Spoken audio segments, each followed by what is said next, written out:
Dieu cherche à amener l'Église à ce but, d'être la plénitude de celui qui remplit tout en tous. Ce ne peut pas être la plénitude de Christ si quelque autre chose se trouve là. Combien l'application de cette vérité est multiple. Cela affecte maintes détails, combien cela devrait nous rendre honteux.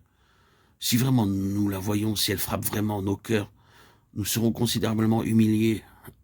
Intérieurement, nous serons complètement dégoûtés de nous-mêmes.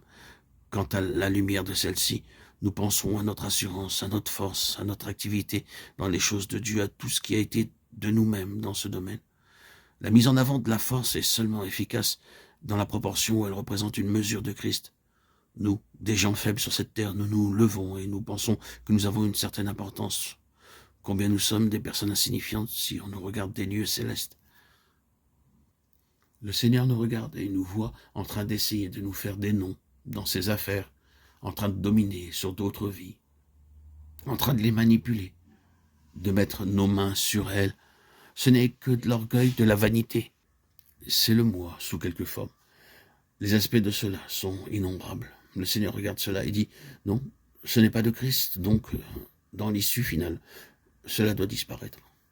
C'est pourquoi il nous brise, nous vide et nous réduit à la situation où nous crions, le cœur brisé et pleinement conscient, Seigneur, à moins que tu ne fasses cela, c'est impossible, à moins que tu ne parles, mes mots sont inutiles. C'est pourquoi il œuvre ainsi. Dans sa souveraineté, le Seigneur veille à ce que nous nous heurtions à beaucoup de choses pour nous maintenir humbles. Le Seigneur nous maintient humbles par le moyen de personnes difficiles qu'il place autour de nous et qu'il n'ôte pas, bien que nous pleurions beaucoup auprès de lui pour qu'il le fasse, même si en elles-mêmes elles sont une menace apparente aux intérêts du Seigneur et ont entièrement tort. Elles servent à nous maintenir humbles et dépendants.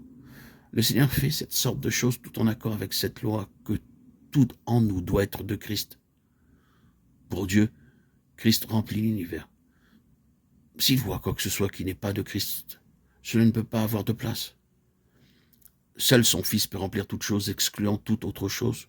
Oh, combien nous avons besoin de chercher humblement auprès du Seigneur qu'il n'y ait rien en ce qui nous concerne qui, venant de nous-mêmes, exerce une pression sur d'autres, que ce soit notre attitude, nos affections, notre présence, notre conduite, notre caractère, même notre voix. L'Esprit voudrait souvent nous contrôler, nous faire avancer calmement. Aucun de nous n'a atteint des niveaux très élevés dans ce domaine et nous devons tous reconnaître un manque. L'Esprit nous traite en cela. Si même dans notre tenue ou dans n'importe quelle autre chose, c'est nous, en tant qu'enfants de Dieu, qui attirons les regards, le Saint-Esprit cherchera à nous rendre sensibles, à nous amener là où il peut nous dire « c'est se mettre en vue, cela ne te convient pas, c'est exposé, maintenant cache-toi, reste caché ». Cette chose-là exclut Christ. De toute éternité, Dieu a déterminé que cet univers sera rempli de Christ, l'homme céleste.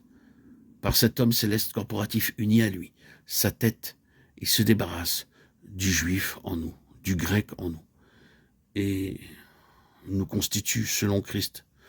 Nous conformons à l'image de son Fils. Béni soit Dieu. Le moment arrive où nous parviendrons à la position où les derniers restes et reliques de ce qui n'est pas de Christ disparaîtront de nous.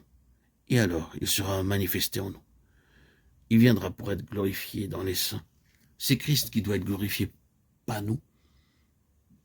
Néanmoins, la relation est très étroite par le fait qu'il doit être glorifié en nous. Que le Seigneur hâte ce jour